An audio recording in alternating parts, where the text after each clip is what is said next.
Good evening. I'd like to call the meeting to order and welcome you to the regular meeting of the Milwaukee Planning Commission.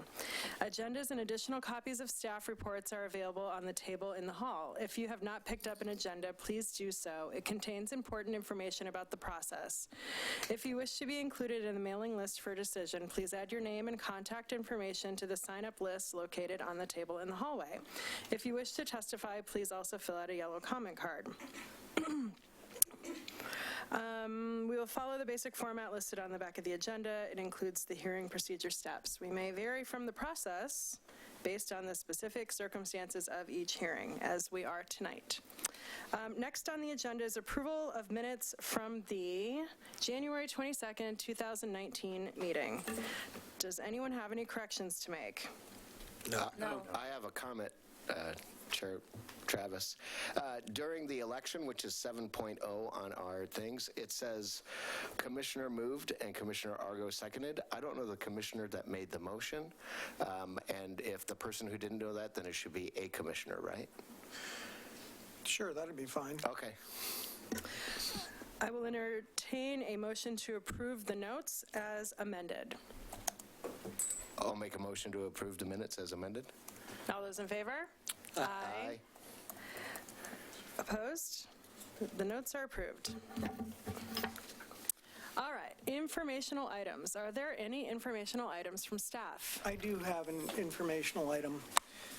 There have been a number of questions about the degree that planning commissioners and city council members can discuss the Monroe Street apartments.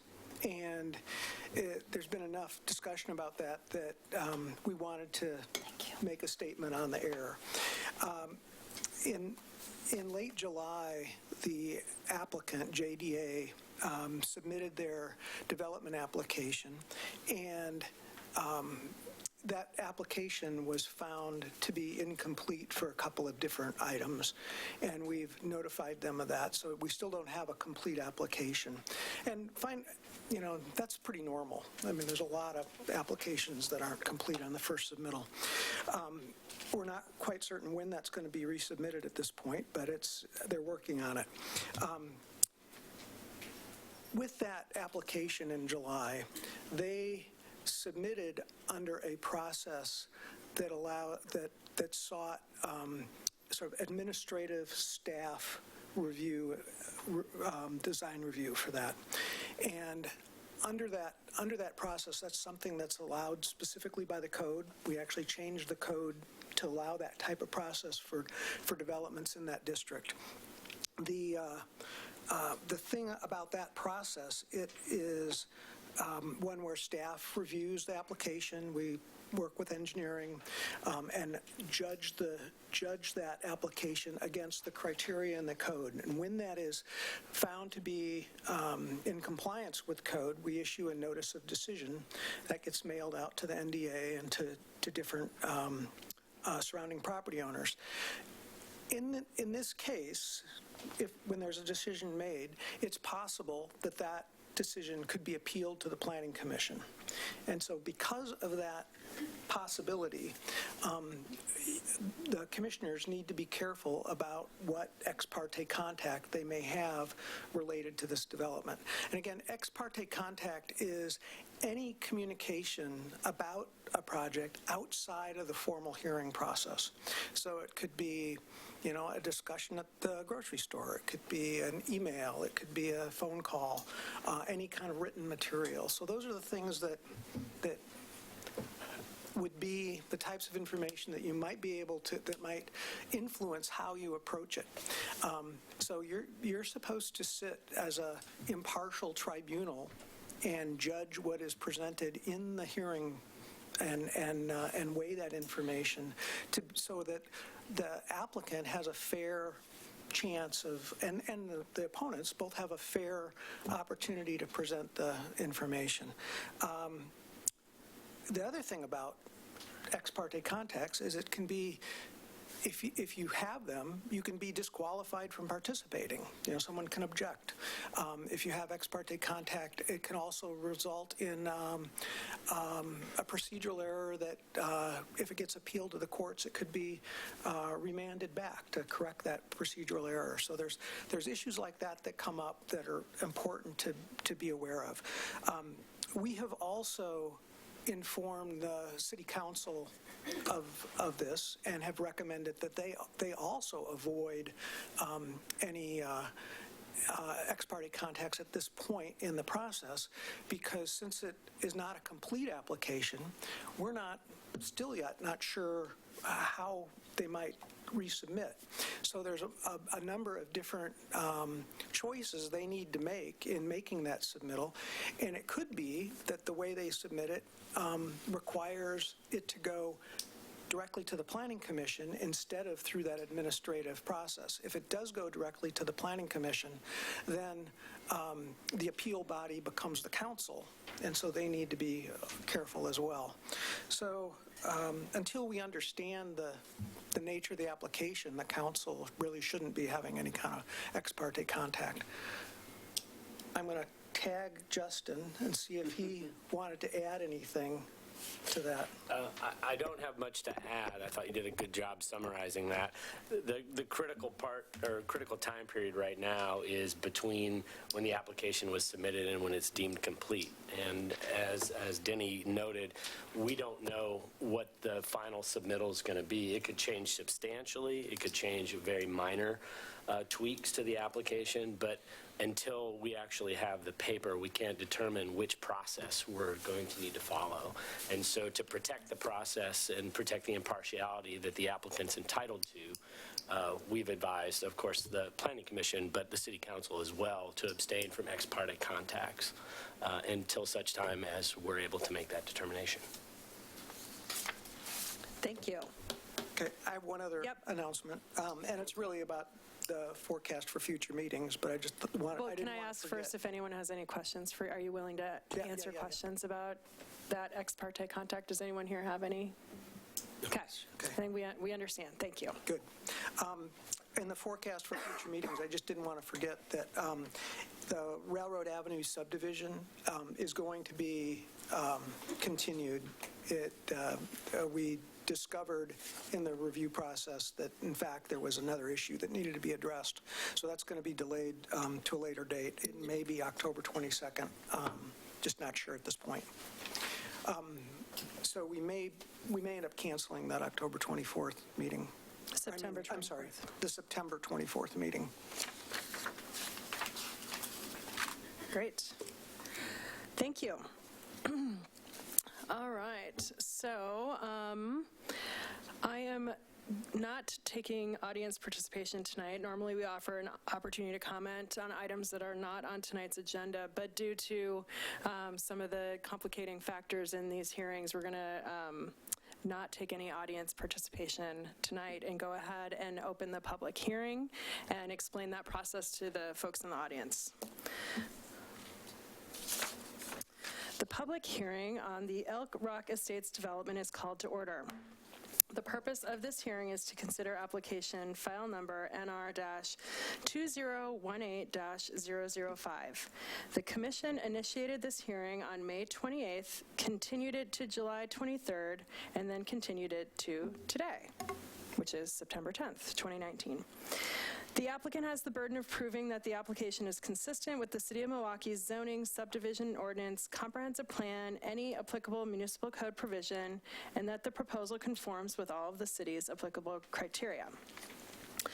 At the July 23rd, 2019 hearing, the hearing was open for the staff report, applicant's presentation, and public testimony. The Commission did not deliberate.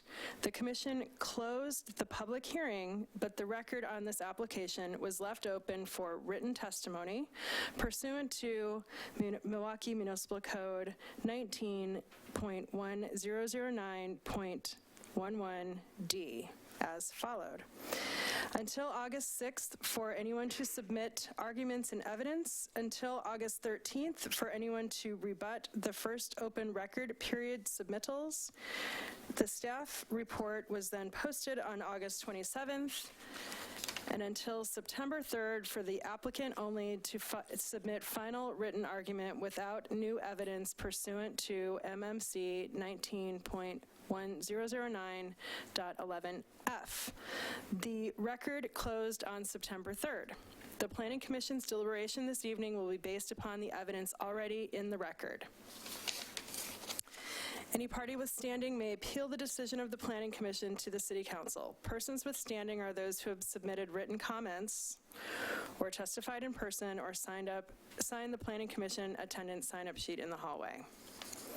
So, before we begin, I would like to give each commissioner the opportunity to state their intent to participate in or abstain from this hearing. Does any member of the Planning Commission wish to abstain? No. Does any member wish to declare an actual or potential conflict of interest? No. Does any member wish to report on any ex parte contacts? No. Does anyone have any rebuttal to the ex parte contacts declared by the commissioners? Will any commissioner who has visited the site prior to this hearing please raise their hand? Did any of those commissioners who visited the site speak to anyone at the site or note anything different from what is indicated in the staff report for this application? No. Have any commissioners that missed any part of the previous hearings reviewed the material from those hearings to prepare to participate? Yes. Does any member of the audience wish to challenge the participation of any member of the Planning Commission? Does any member of the audience wish to challenge the jurisdiction of the Planning Commission to hear this matter? All right, so now we will begin deliberation by the commissioners. So, during deliberation, the commission may ask clarifying questions of staff or of the applicant without having to reopen public testimony. So I will point out that we are not taking public testimony. For those that filled out the comment cards, this is not allowed at this time, and so we're going to go straight into deliberation. So again, is the commission ready for deliberation? Yes. Yes.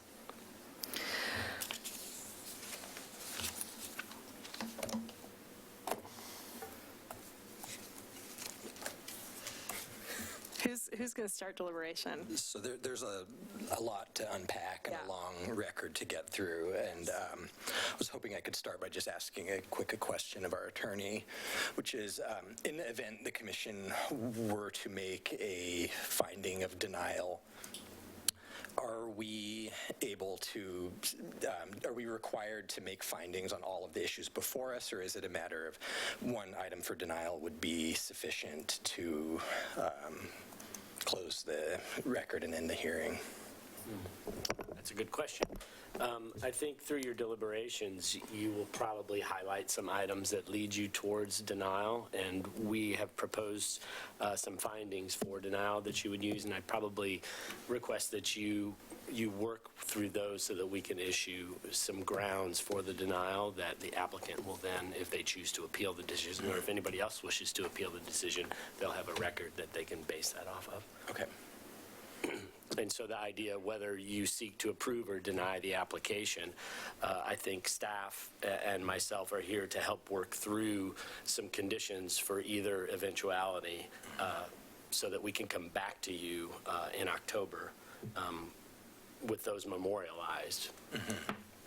Is that? Yeah. Would staff But I comment think, at all? the nature of the question, though, is how many findings are kind of needed, and I think it's really just, as long as you're addressing the criteria and there's something that doesn't meet the findings, I think that's all you need to, it just needs to be one issue in order to justify it. The findings don't need to be comprehensive. They can be targeted to the basis for our denial if we were to choose to do that. Okay, well then I'll start the deliberations if I may, which is there's a lot here to unpack, and the staff has done a good job of identifying a number of issues.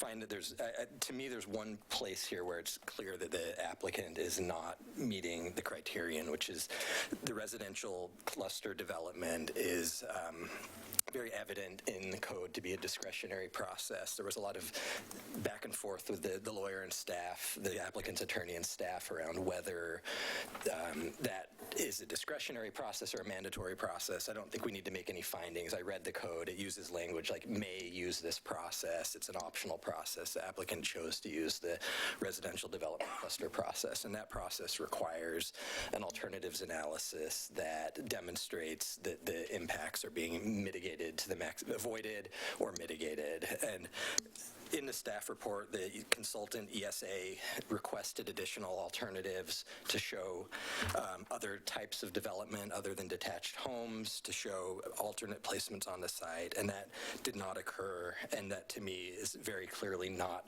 meeting the criteria of demonstrating that the impacts have been avoided to the extent practical and mitigated to the extent necessary. And so in my, I would be prepared to make a finding that that criterion is not met, that the applicant has not met the burden to demonstrate that the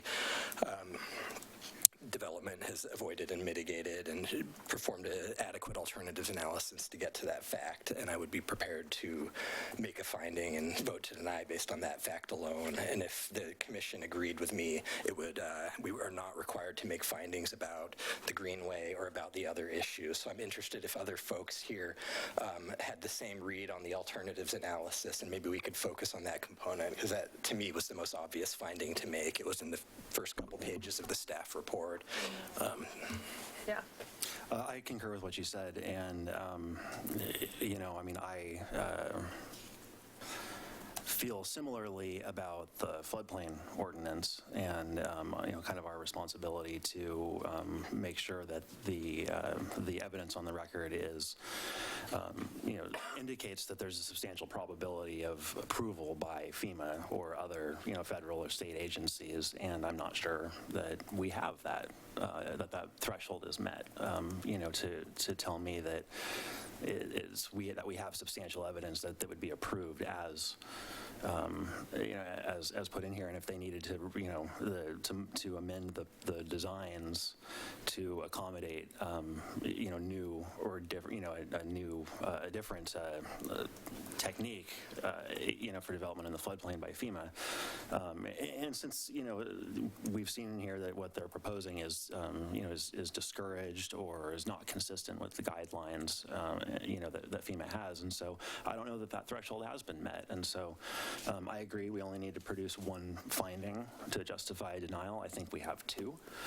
And so, you know, that's, I agree with everything, you know, that you said, and I'm on the same page as you, and it would take, yeah, I just don't know that what we have in the record is enough to show that they really met the intent of that, of the code, so. I would agree with Commissioner Edge on the floodplain issue. I think that should be, you know, spelled out as a condition as well, because I think it's that important.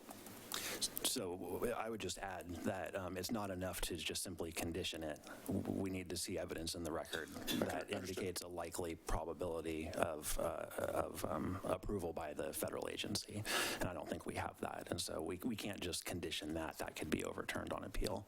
Okay. I concur.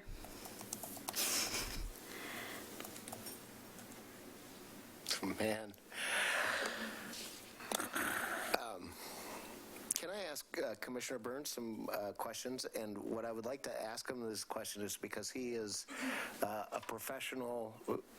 State your career for us, Commissioner Burns. I'm a licensed professional engineer, if that's what you're asking. And most of your work is done in water? I'm a licensed civil engineer in the state of Oregon. So I want to ask you a question about this floodplain, okay? I may decline to answer as an engineer and instead answer as a planning. Well, okay, so here, right, there are two debates about the floodplain that, one is the hole in the ground that's going to be left that's going to catch fish, and two, the house meeting the 39-foot height, but the driveway only meeting 36.4. So the applicant made the case that, hey, that the code allows a street and a house, but it doesn't talk about a driveway. And the other thing is the water runoff, that, they put the water runoff at the bottom of the hill and they don't treat it at the top of the hill. So I have really actually three questions for you. One is, in an opinion of a civil engineer, does a hole in the ground in the floodplain, does that present a relative problem for fish and habitat? I'm not going to try and introduce new evidence based on my professional judgment, and I'm not prepared to do that. I mean, there's information in the staff report that showed, and the applicant's rebuttal that showed the facilities that were constructed at Milwaukee Bay Park are at the same elevation and could trap fish in the same way that the proposed facility on the Elk Rock Estates could. So it seemed a little bit ambiguous. I don't like the idea of fish getting trapped, but their applicant pointed out other instances where lower facilities had been designed without fish passage escape. So that's yeah, I think that would be a tricky one to come to a conclusion. Okay, all right, so that's fine, that's good. My next question is so what about the water runoff? Should there be is it better to have a mitigation at the source of the water runoff, or to let it go down into a hill, into a field? Should there be some sort of runoff planner or something like that at the top?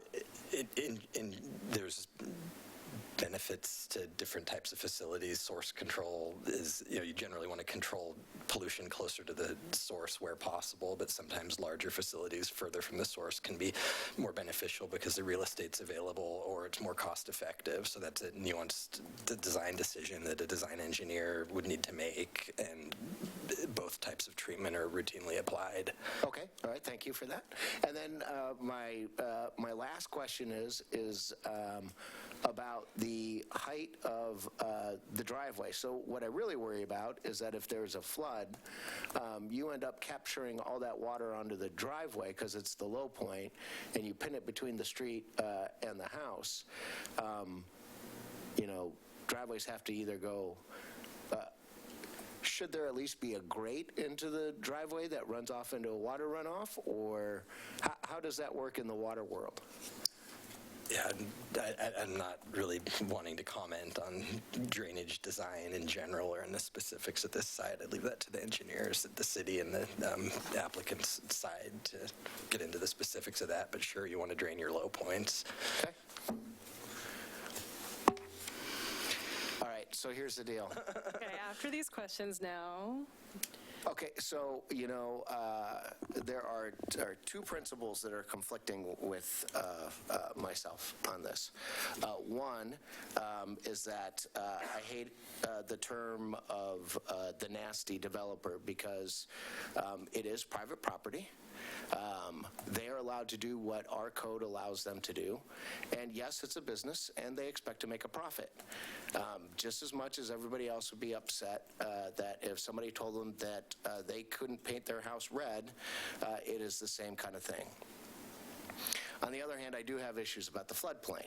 And the issue that I have about the floodplain, I am actually concerned about the low-lying house that's down at the bottom. And I think that there's a relatively decent good point that, hey, you're going to be forcing that water during a flood to the 32-foot or the 34-foot one to the lower house, that you're going to actually cause damage to the neighbor. I don't like the fact that there seems to be rules, and this 39-foot thing seems to be the right rule to be looking at, and that the driveways are below that. So I would actually deny it because that the driveways are below that. But if we do pass this, what I would like to say is that any street that is coming off of 19th, either the alleyway or the access road, be considered a Vunor street, meaning no sidewalks and a little bit of parking.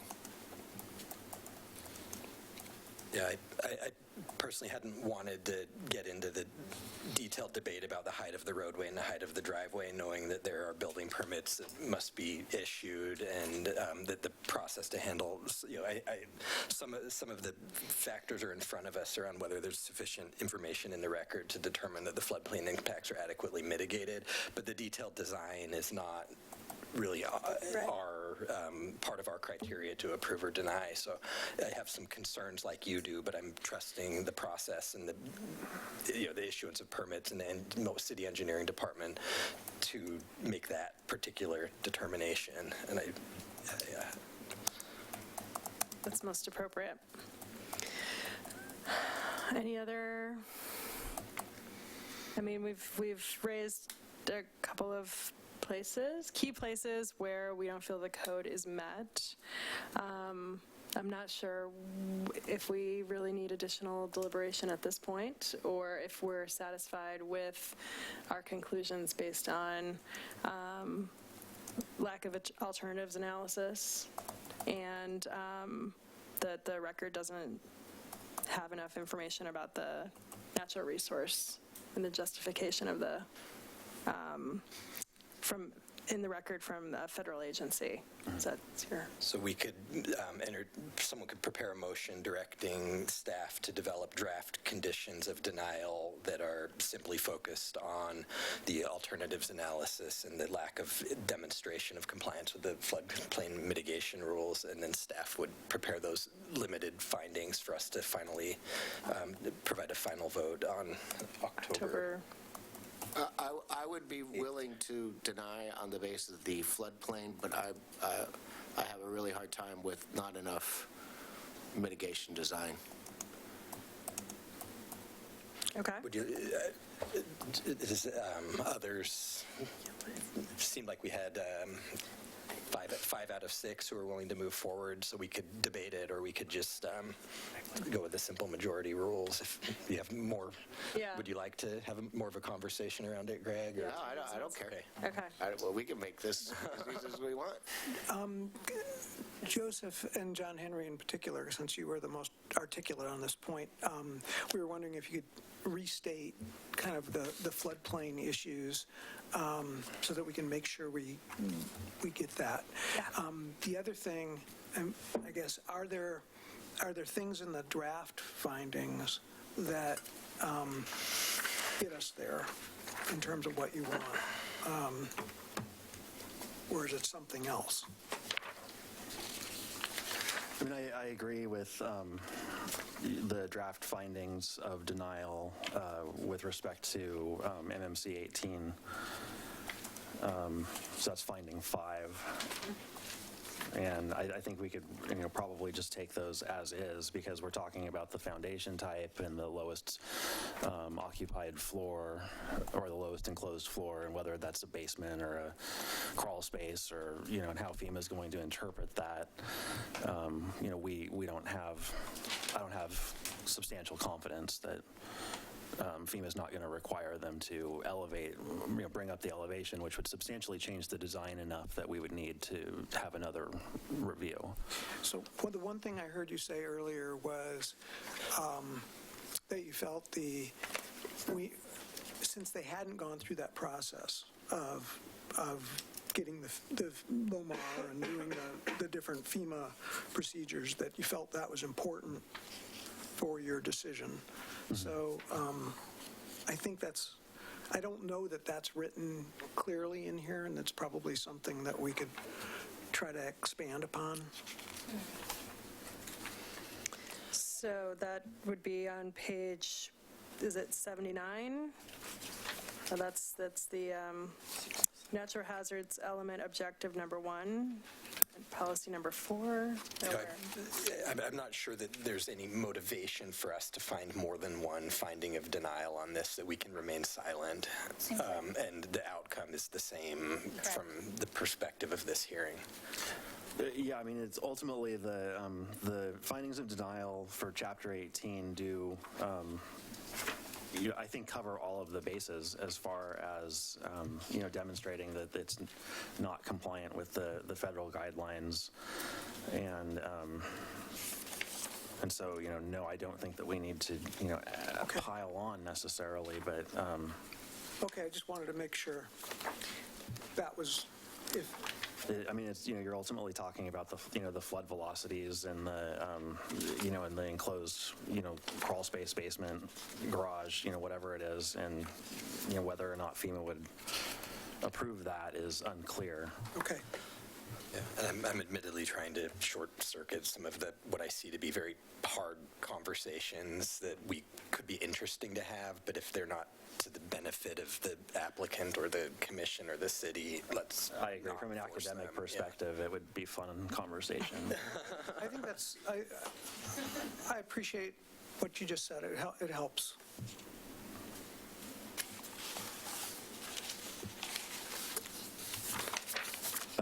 Commissioner Burns, did you have any additional detail that you wanted to the draft findings of denial for the natural resources chapter?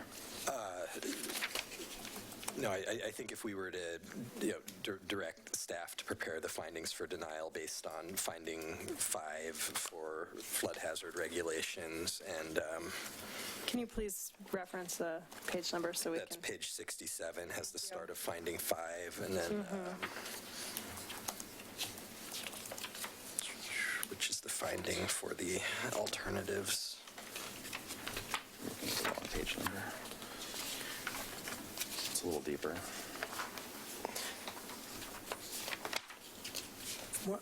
One other thing I think will 7. clarify is based on what you'd said right at the outset, was that the natural resource cluster process includes a may provision. I had some detailed notes on where it was very clear that it was a discretionary. We can make sure we include that too. Yes. In my review back of the findings, I think we didn't include that part. Oh, okay.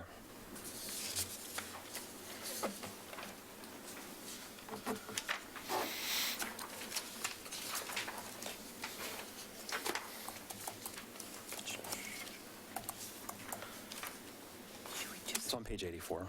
Page 83 and 84. Yeah. It's the finding in parentheses, lowercase Roman numeral 5.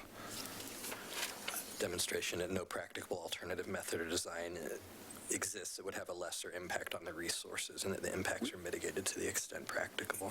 The Planning Commission finds that the impact evaluation and alternatives analysis is not sufficient for the purpose of reviewing the proposed activity against the approval criteria. That's very succinct, and I definitely agree with that.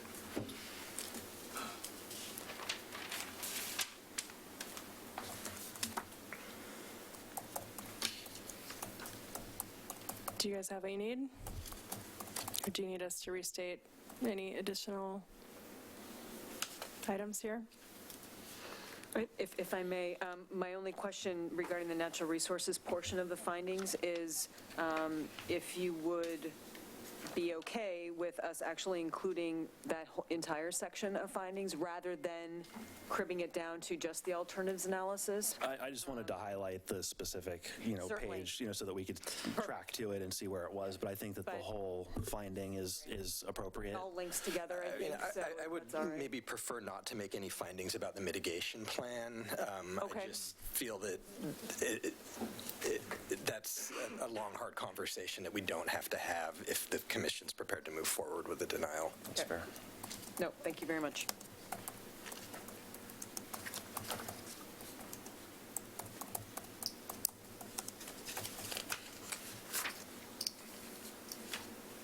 Any other comments, questions? No? Are we denying it on both of those criteria? Or are we just denying it on the one? I think the majority of us are, I just want to know. yeah, so I think, do we vote on both? What's the procedural? No, I think you would just make one motion. One motion and state reference both. what you had just talked about. Okay. So the motion would be for, are we actually voting, making a motion to deny? Or are we making a motion to direct staff to prepare findings? A preliminary denial and direct staff to make those come back with those findings for denial. So I'll make a motion that the Planning Commission will make a preliminary denial to application NR-2018-005 based on the recommended findings for denial prepared in the staff report, item 5, flood hazard regulations, and finding 7, overlay and special zones, specifically the alternatives analysis, and that the commission will not make a finding on the mitigation plan. Second. All those in favor? Aye. Opposed? Nay. Okay, well, the motion passes. Okay, we'll be back. If anyone wishes to appeal this decision to City Council, you must make an application stating the grounds for your appeal within 15 days of the mailing of notice of decision. The notice of decision will be mailed after the commission meets on October 8th to adopt its findings. Please see planning staff for details. And I will also say that the final decision, including findings and conditions, will be voted upon at a continued hearing October 8th, just to make sure that's in there as well. All right. Okay. Okay.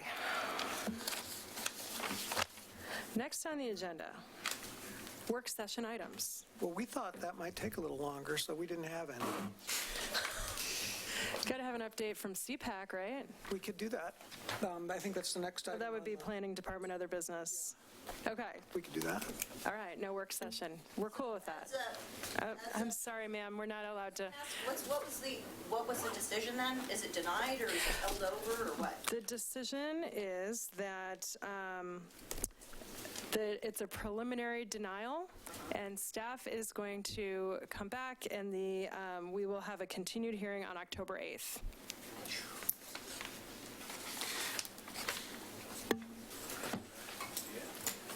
Highly likely that the applicant will then appeal that.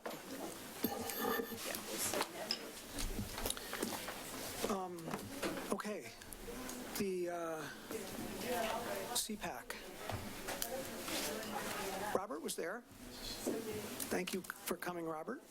We had a good discussion about urban design policies. There were a number of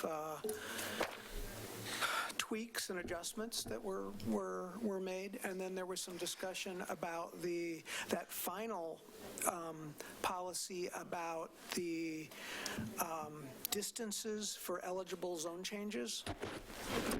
And what the CPAC recommended is that we go with general language that basically says, in considering a zone change to a higher density, consider proximity to parks, proximity to commercial areas, and access to transit. So that was the big, I think, the big change. That kind of follows on what we talked about, because we kind of had a formula or a algorithm sort of based solution that, we put in these parameters and conditions, and out popped, these descriptions and that kind of thing. And in many cases, that just didn't meet the, the common sense test and that kind of thing. So I think that, that CPAC says, well, let's just take a more common sense approach to it and say we want to consider these things, but we don't want to have hard and fast barriers in those determinations.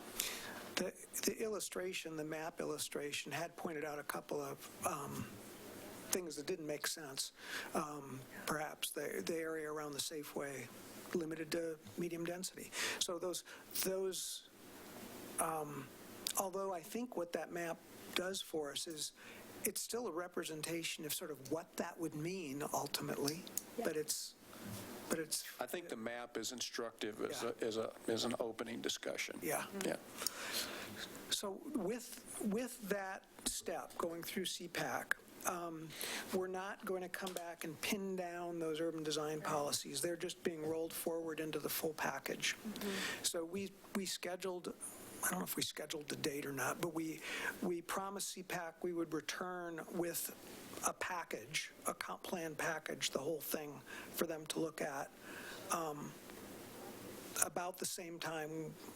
So I think we're shooting for a November hearing at the Planning Commission on the whole package, and we'll hold an open house before that, just to review it with folks that are on the list. We'll send something out, explain what's in it. And I had in my notes, first public meeting, November 12th. Does that sound right? yeah, Okay. assuming David gets everything together in the next couple weeks. Did you guys have a discussion about the greenways and how that affects? The neighborhood greenways? Yes. Not an extensive discussion, no. Okay. No. But I'm actually interested in that answer, because if, you equate a road that's meant for calming and not meant to handle a lot of traffic, does it make sense to put even high or medium density on it? Well, I think the way it ended up being written, and where that comes up was Monroe. It was about Monroe, because Monroe is still classified as a collector street, although it's a neighborhood greenway. And I think if we were to go back in, when we update the transportation systems plan, we'll look at that and say, is that correct? Is that the correct designation for Monroe? Oh, I see. There may be Okay. portions of it that are, like maybe through central Milwaukee. I don't know that we'll ever be able to get the volumes down to a level that is neighborhood greenway-like, but the outer part may very well be there. So a portion of, maybe from 42nd to down to 224, it continues to be a collector street. I don't know. So does that mean that when we have the TSP discussion that we may remove part of the greenway? No. What I'm thinking it means is that it would remove that conflict that I think exists between what traffic volumes there are in collectors and what traffic volumes there are in greenways, because the greenway moves off of Monroe in that area. It drops down to Washington. Right. So we wouldn't really have much of a conflict until there'd be a conflict point when you cross the railroad tracks, but there's a lot of traffic there anyway. So there's not another CPAC meeting? The next Yeah. CPAC meeting will talk about two things. It'll talk about the full package, Yeah. and we'll talk about what we're going to do in terms of implementation priorities, which raises a topic for all of you. On October 15th, you're invited to the council for your annual Planning Commission and council joint work session. Generally, we talk about a work program, and what I wanted to talk about at that meeting was the work program for implementing the comp plan. We can talk about that in a work session the week before on October 8th. Okay. As a planning commission. Okay. And then hopefully a few of you will be able to make it to the October 15th study session. Mm-hmm. So it's like 4:30 or something, 5 o'clock. I don't remember what the time was. Okay, so for some reason, I thought that there was going to be a meeting where we do active, synthesis discussion about the way that these policies interact. Well, we're going to come back with that. Okay. And we're in the process of evaluating our consultants in the process right now of looking for those intersections where because there's multiple places where we talk about, I'm going to pick on Joseph for a second. There's multiple places where there was language about daylighting creeks in different sections. And so we're going to highlight where those show up. And the other thing we're doing is cross-referencing policies to statewide planning goals, because the direction I think that we're going to go, and we talked a bit with CPAC about this, was the sort of categorization of the policies will be grouped in larger topics. Yeah. So there'll be three natural resources, natural hazards, environmental quality will be under one umbrella. So when does that get discussed? When did it get Or discussed? when will that material be It's available? going to come back in the the full packaged package. way, yeah. Okay. So if you don't like it, we can take it apart and redo it, but we're going with it. Makes a ton of sense to align with to group it the same way as the state goals. Well,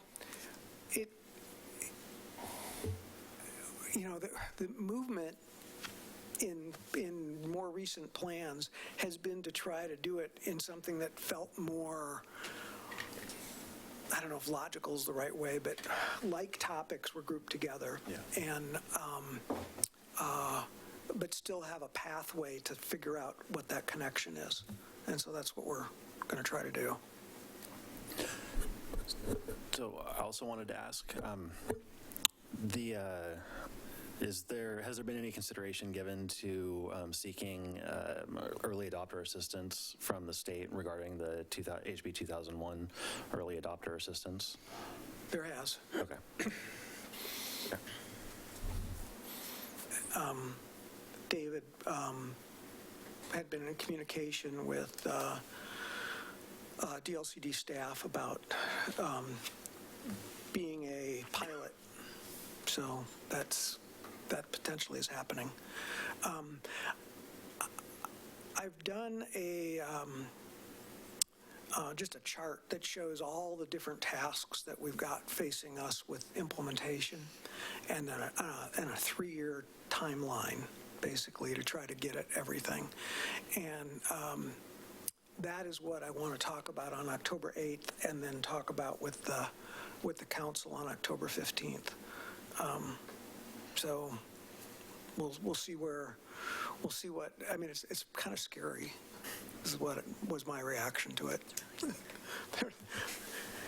The other things that are on the horizon related to that is our floodplain section of the code was audited by DLCD. They'd gotten a grant to do some audits around the state, and ours hadn't been audited for many, many years. And we've gotten that audit back, and there are some code changes that they're recommending for the code to basically comply with FEMA requirements to remain eligible for flood insurance. Though they don't necessarily align with the more stringent policy recommendations that have come out of the comp plan. The comp plan's recommending for even tighter floodplain control. So DLCD wants us to respond relatively quickly, so this becomes a high priority item since they'd already done this work. And so we've told them that we could probably be done with that work by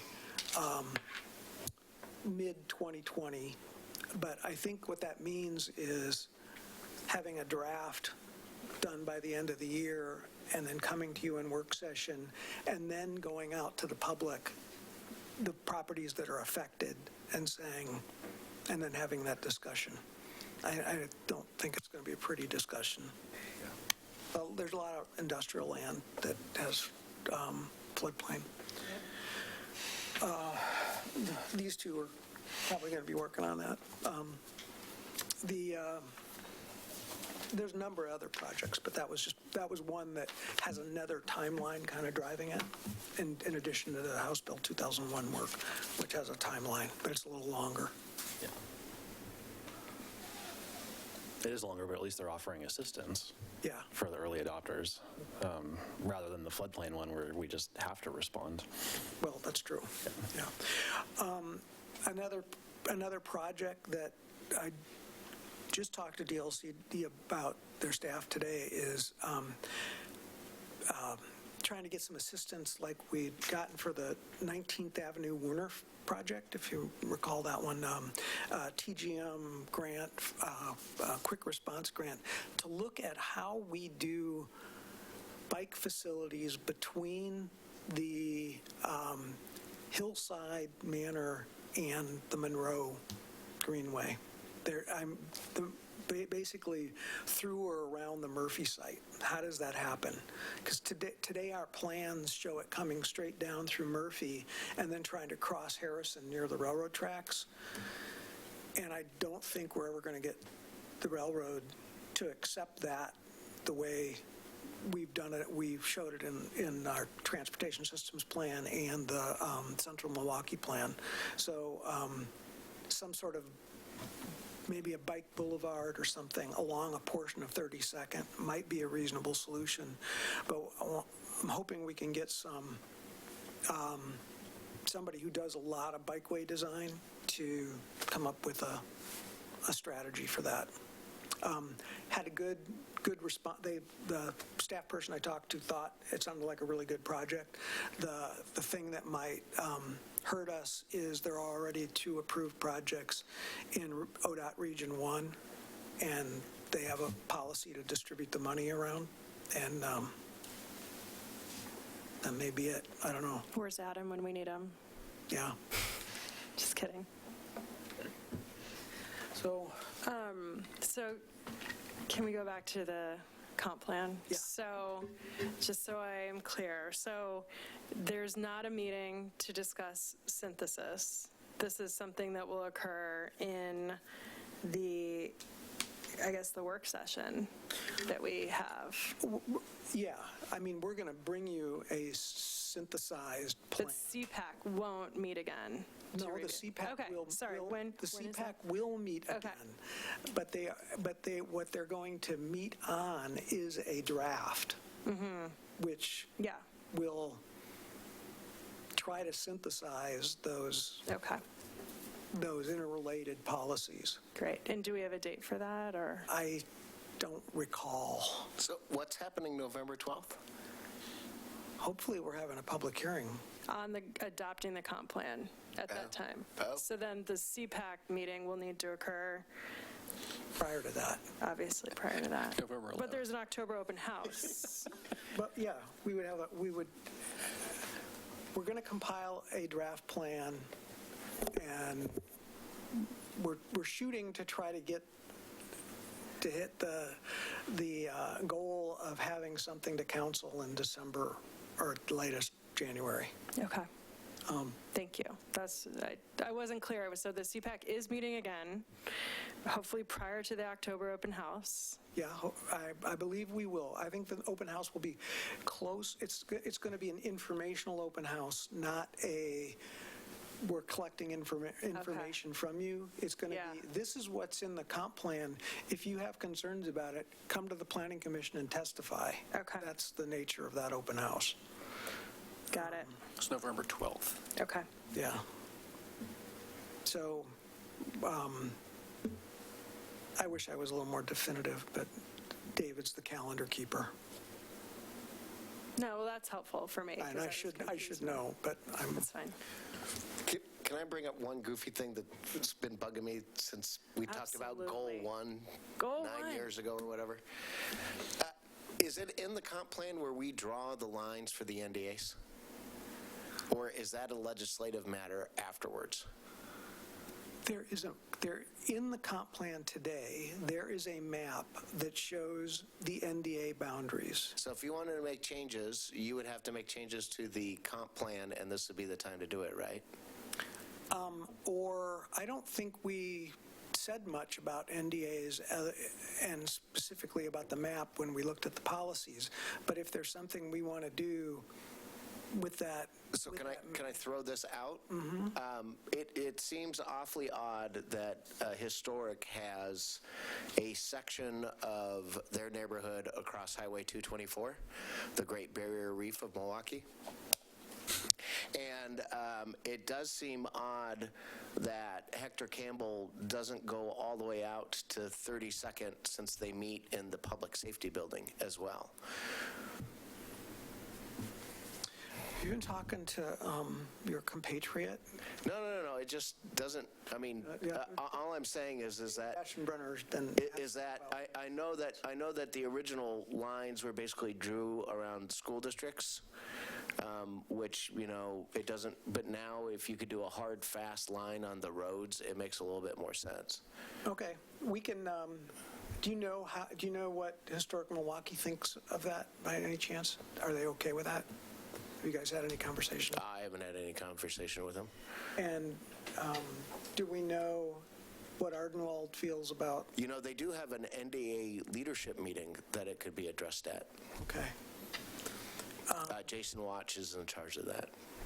Where all the NDA leadership is gathering Yes. in one place? Yeah. When is that? I don't know. They do it once a month.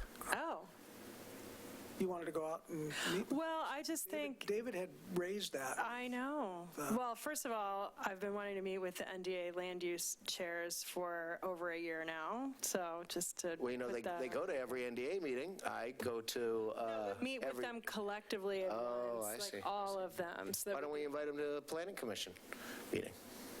that's one way to do it. I could do that. We could do that. But I guess, my thinking has been that we've got such an interest right now. There's a lot of engaged people interested in the process and understanding it. And so I was thinking about different strategies to try to, leverage that engagement and do some outreach and help educate people about the comp plan process and where we're at. So I was kicking around some ideas with some people, but, we don't have a whole lot of time either. So, but if we can get people on board, I don't know if it came up at CPAC the other night of like doing some NDA outreach Did not. during the final phases here of the comp plan. Okay. So that was just an idea that I had. If folks are interested, we could, buddy up and go to some NDA meetings or go to this leadership meeting whenever that is. Actually, David did raise this with CPAC. He said that you'd wanted to do that, and it'd be good to team up a planning commissioner and CPAC. Just one way to do it. Yeah.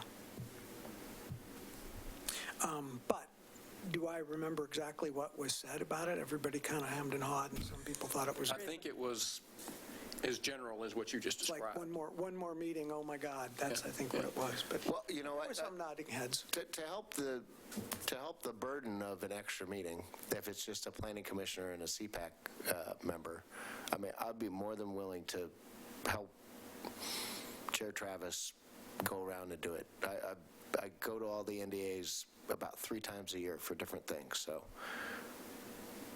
I know what nights they're on, I know where they meet, I know, so. Well, and it would be like trying to get on the agenda and like, Yeah, that's the hard part. that's just Well, that's- making sure that there's space on the agenda that they know we're coming and we want to talk to them about.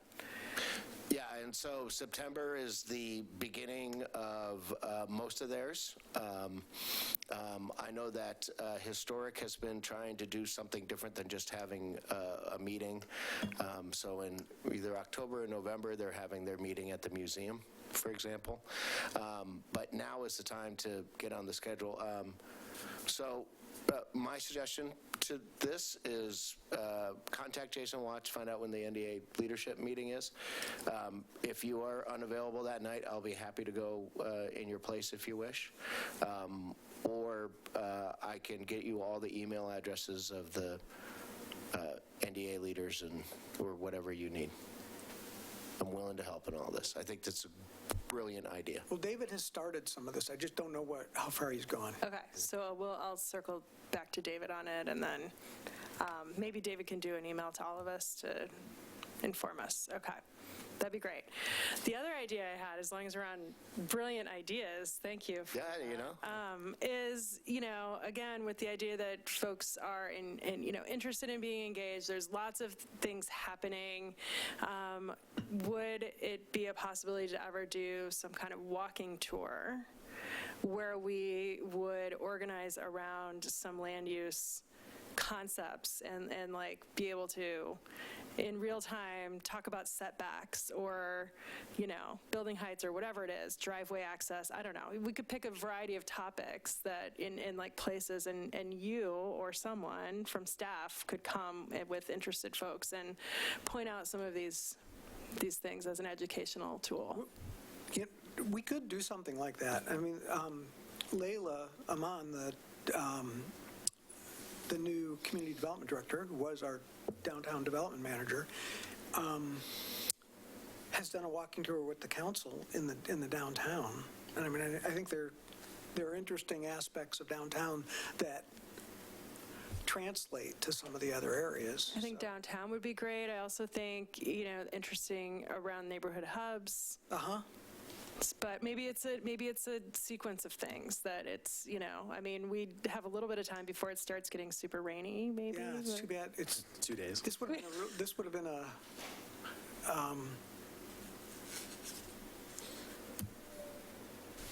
we could maybe do something on September 24th if somebody else volunteers to lead it. Are you looking at me for? Well, I am. I'm looking at you and maybe later. If we're going to cancel the planning commission, the hearing, then we could do a tour, walking A quick tour. walking tour. Quick walking tour. Although it's going to be a little darker than this, but it probably I don't know if might we'd be want to okay. start before 6:30, if that was a possibility to Yeah. catch some daylight. 6. Well, why don't we try that? Yeah. I'm going to be in Quebec City. Tough, I know. But always on you guys can do vacation. this. Right? I'm sure it's a I thought I was, it was just going to work out just right yeah. that the meeting got canceled and I was going to be gone, but no. But we will get good folks to go with you. And if Lauren goes, you've got an architect along who can describe some of the design aspects that It's like, where are we going? might pop up. Those tours are especially fun when, to point out what existing, development or what landmark, things that people, recognize, as things they like are illegal under current code. Those are really Pick a few of those examples, Yeah. too. Yeah. To say, oh, this beautiful building right here, can't do it. Well, right, this nice sign, no. Yeah, that's a fun angle for those kinds of tours as well. Yeah. Are you here? Okay. The walking, Let's do that. That sounds like a great idea. I'm not going to come back for it, though. It sounds like fun. the walking tour can be very instructive, and I'll just,